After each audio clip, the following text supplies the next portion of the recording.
There's a moment that comes to almost everyone. Maybe it's already happened to you. You're sitting in your life, the one you've carefully constructed, the one that looks good from the outside, and suddenly you feel it. That creeping sensation that you're living someone else's story, that the person everyone sees, the person you've been showing up as every single day, isn't really you at all. And in that moment, there's a whisper, a quiet, almost dangerous thought: what if I just disappeared? Not in the literal sense, not running away to a remote island or changing your name, but disappearing in a deeper way, shedding the false self, letting the constructed version of you dissolve so something more authentic can emerge. This isn't escapism. It's something far more profound. And according to Carl Jung, one of the most influential psychologists who ever lived, this disappearing act might be the most important journey you'll ever take. Let's start with what you already know, even if you haven't put it into words yet. You've been performing. Not occasionally, constantly. There's a version of you that shows up at work, another with your family, another with friends. Each one slightly different, carefully calibrated to fit the situation, to meet expectations, to avoid conflict or judgment. Jung called this the persona. And here's what's unsettling. You've been wearing these masks for so long, you've started to believe they are you. The dutiful child, the competent professional, the supportive friend, the strong one who never breaks, the agreeable one who never causes problems. But lately, something's been shifting. Maybe you've noticed yourself saying things you don't really mean, laughing at jokes that aren't funny, nodding along with opinions you don't share, going through the motions of a life that feels increasingly hollow. You're succeeding by every external measure, checking all the boxes society handed you. And yet there's this gnawing emptiness. You look in the mirror sometimes and barely recognize the person staring back. Not because you physically changed, but because somewhere along the way you stopped inhabiting yourself. You became a collection of responses, a bundle of learned behaviors, a performance that never ends. This is the crisis Jung understood better than almost anyone. And his answer isn't what you'd expect. Carl Jung proposed something radical, that most people spend their entire lives never truly meeting themselves. They live and die as strangers to their own depths. They operate from what Jung called the ego, the conscious mind, the part that thinks it's running the show while remaining completely ignorant of the vast, mysterious territory that lies beneath.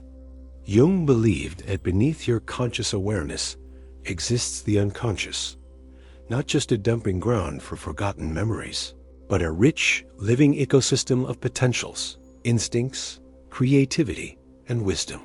And here's the crucial part.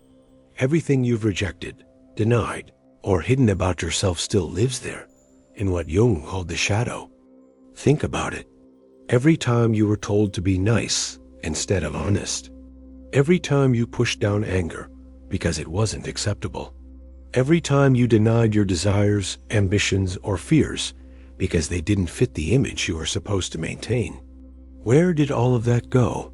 It didn't disappear. It went into the shadow, and the shadow grows stronger in the dark. The version of you that everyone sees, that even you believe is the real you, is actually just the tip of an enormous iceberg. The persona is the face you show the world. The shadow contains everything you refuse to show. And somewhere beneath both, there exists what Jung called the self, your true, whole, integrated nature. Becoming your best self isn't about improvement in the conventional sense. It's not about adding more accomplishments, more skills, more achievements to your persona. It's about something far more challenging. It's about disappearing from the false life you've constructed and descending into the depths of who you actually are. Jung called this journey individuation, and it requires a kind of death. Here's what most self-improvement advice gets wrong. It tells you to become more visible, more active, more engaged. Build your brand, network, optimize, show up, grind. But Jung understood that before you can truly emerge, you must first withdraw. You have to disappear. This isn't about physical isolation, though that can be part of it. It's about pulling back your energy from all the places you've scattered it, from the opinions of others, from the constant performance, from the addictive cycle of seeking validation and avoiding rejection, from the exhausting work of maintaining a self that was never truly yours to begin with. You've probably felt the call to this withdrawal already. Maybe you found yourself wanting to decline more invitations, feeling less interested in small talk and social performance, craving time alone not as an escape but as a necessity, feeling pulled toward silence, reflection, introspection. This isn't depression, though our culture often mistakes it for that. It's the psyche's natural response to a life that's become too narrow, too false, too disconnected from the depths. Jung noticed that these periods of withdrawal often occur around midlife, but they can happen at any age when the gap between who you are and who you're pretending to be becomes unbearable. The disappearing begins when you finally stop, when you withdraw your energy from the external performance and turn it inward, when you dare to ask the questions you've been avoiding. Who am I beneath all these roles? What do I actually want? Not what am I supposed to want? What have I been running from? What have I been hiding? This is uncomfortable work. The moment you stop performing, people will notice.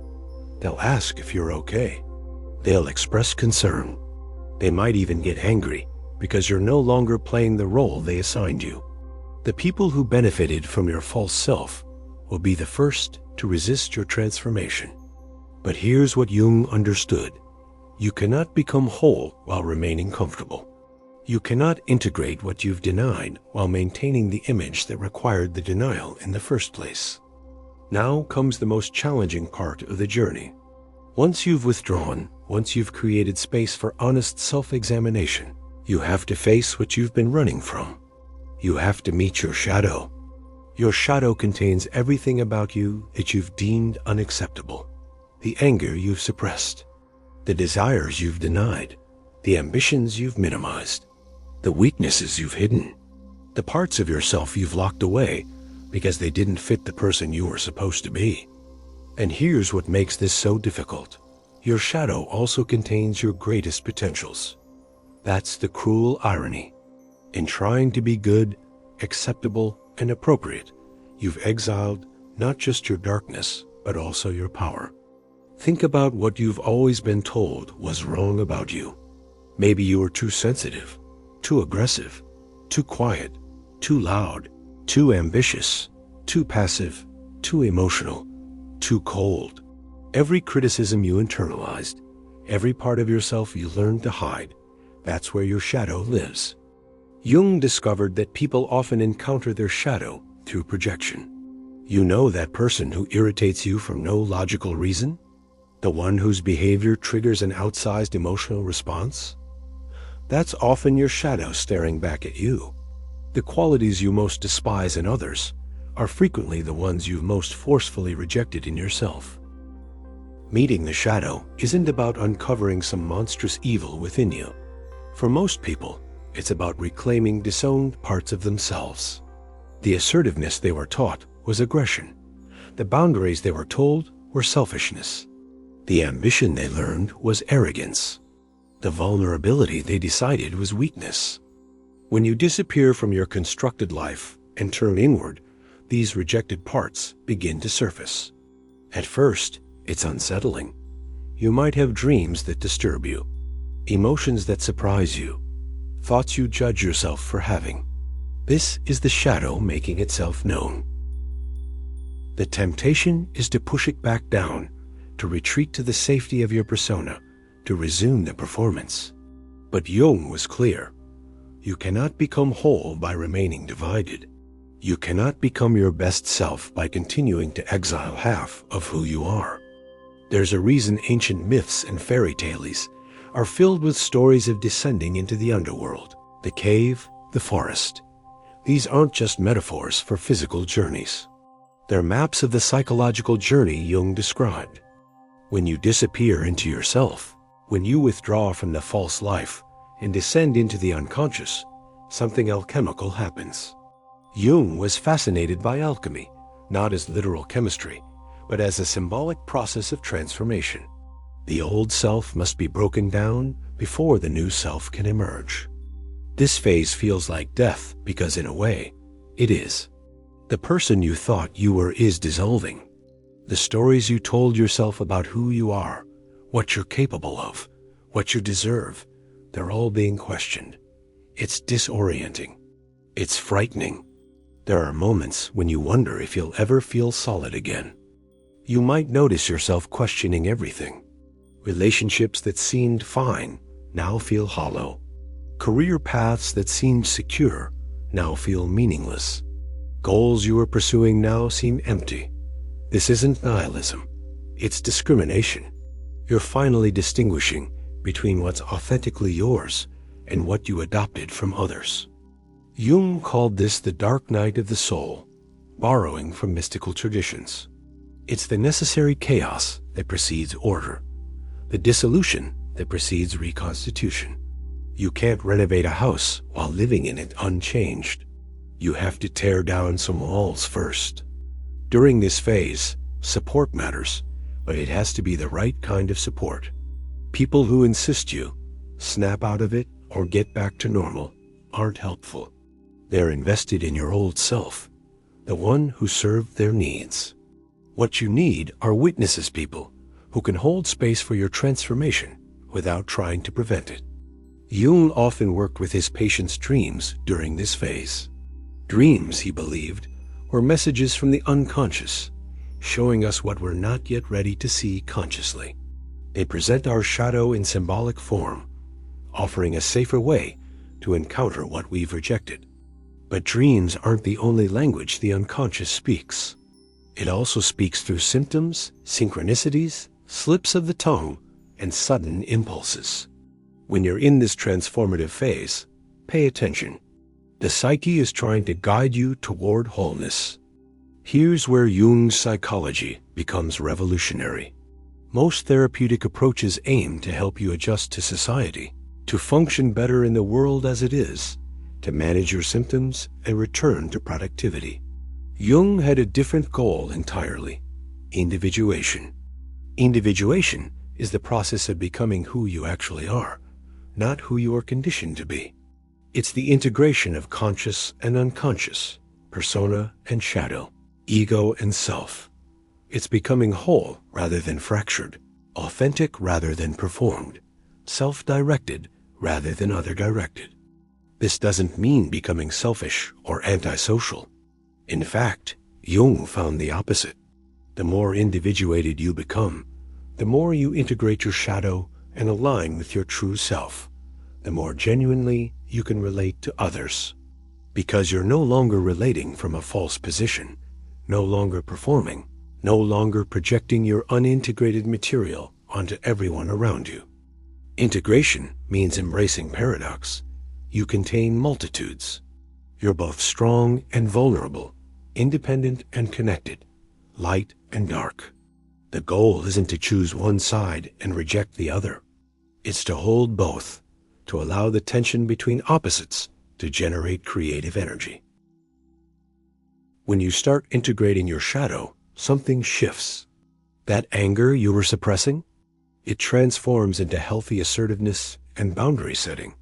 That desire you're denying, it becomes authentic motivation and direction. That vulnerability you were hiding, it becomes the foundation for genuine connection.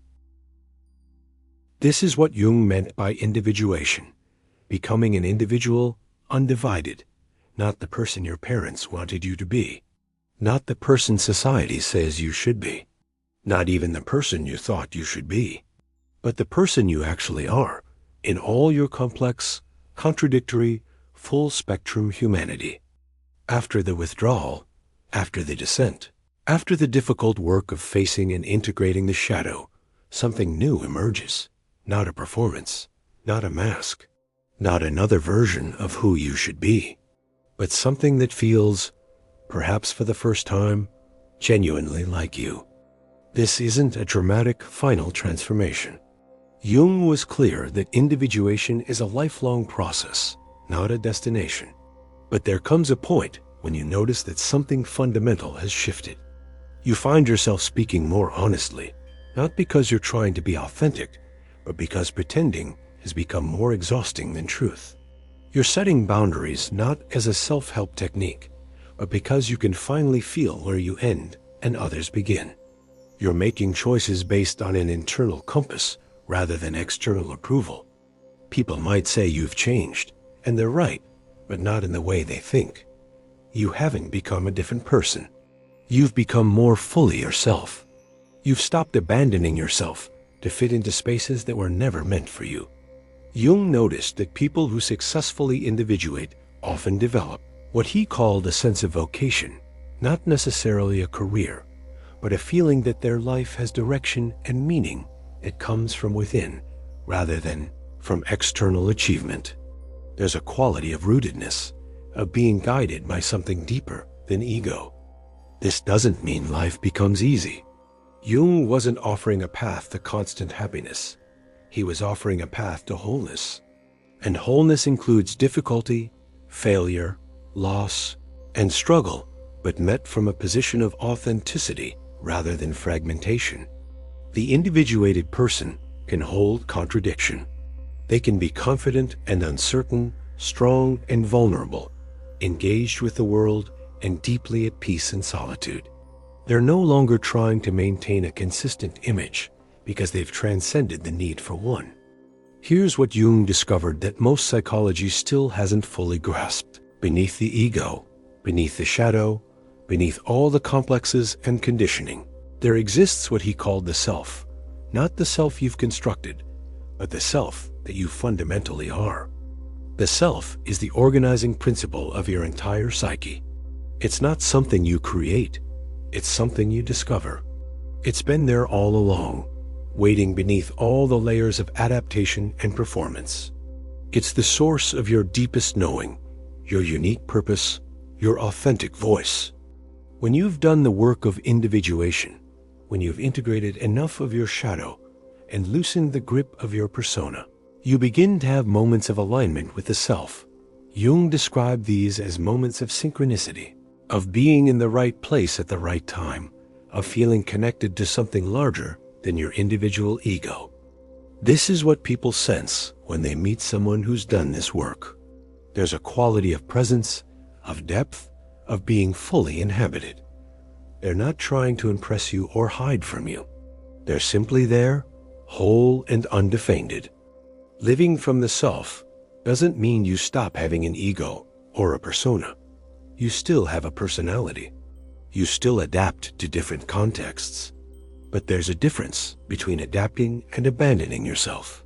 The individuated person can put on the mask when needed, but never forgets it's a mask. They can step into various roles without losing themselves in them. Jung believed this was the great task of the second half of life, to stop building an external life and start building an internal one, to stop accumulating and start integrating, to stop performing and start becoming. So let's return to where we started, that dangerous thought about disappearing. Now you understand what it really means. Disappearing isn't about running away. It's about running toward truth, toward wholeness, toward the self that's been buried beneath all the conditioning, all the performances, all the ways you learn to be acceptable rather than authentic. The disappearing act Jung described isn't a one-time event. It's a recurring practice. Throughout your life, you'll need to periodically withdraw, to check in with yourself, to notice when you've drifted back into performance mode, when new layers of conditioning have accumulated, when you've started abandoning yourself again. But each time you do this work, each time you face another aspect of your shadow, each time you integrate another disowned part of yourself, you become more solid, more real, more genuinely you. The performances become less convincing to you. The masks become uncomfortable. The old ways of being feel like clothes that no longer fit. And here's the beautiful paradox Jung understood. The more you individuate, the more uniquely yourself you become, the more you actually have to offer the world. Not because you've become exceptional in some competitive sense, but because you've become genuinely original. You're no longer a copy of a copy. You're an expression of something that's never existed before and will never exist again. The world doesn't need another person performing the role of who they should be. It needs people who have done the difficult work of becoming who they actually are. It needs people who've been willing to disappear from the false life and emerge into the authentic one. This isn't an easy path. Jung never promised it would be. The path of individuation requires courage, not the courage to face external challenges, but the courage to face yourself. To sit with the parts you've rejected, to acknowledge the ways you've betrayed yourself, to grieve the time lost living someone else's life. But consider the alternative. Consider spending your entire life performing, adapting, shrinking, and expanding based on what others need from you. Consider reaching the end of your days and realizing you never actually lived as yourself, that you spent decades maintaining an image that was never real, that the person everyone thought they knew was just a carefully constructed facade. Jung believed that the unconscious won't let you avoid this work forever. If you refuse the call to individuation, if you keep pushing down the shadow and maintaining the persona at all costs, the psyche will find ways to get your attention. Through symptoms, through crisis, through the gradual hollowing out of your life until something breaks. The invitation, then, is to disappear before you have to withdraw from the false life before it collapses on its own, to begin the descent into yourself, not because you've reached rock bottom, but because you've heard the quiet call to become more fully who you are. This might mean disappointing people who preferred your false self. It might mean dismantling aspects of your life that looked good on paper but felt empty in reality. It might mean sitting with uncertainty, discomfort, and the existential terror of not knowing who you are beneath all the conditioning. But on the other side of that disappearing act, on the other side of the descent and the integration, is something that can't be achieved any other way. The experience of living as yourself. Not a perfect self, not an idealized self, but your actual, messy, complex, creative, authentic self.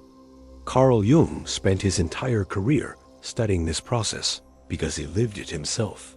He had his own descent, his own confrontation with the shadow, his own journey of individuation. And what he discovered, what he spent decades trying to teach, is that this journey isn't optional if you want to become fully human. Your best self isn't something you construct or achieve. It's not something you build by adding more accomplishments, more skills, more performances.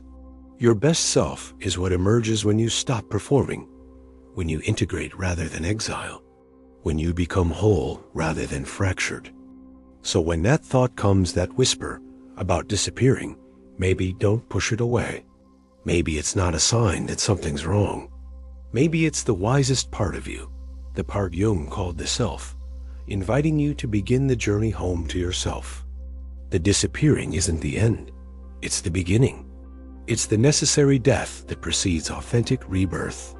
It's the withdrawal that precedes genuine emergence. It's the dismantling of the false that allows space for the true.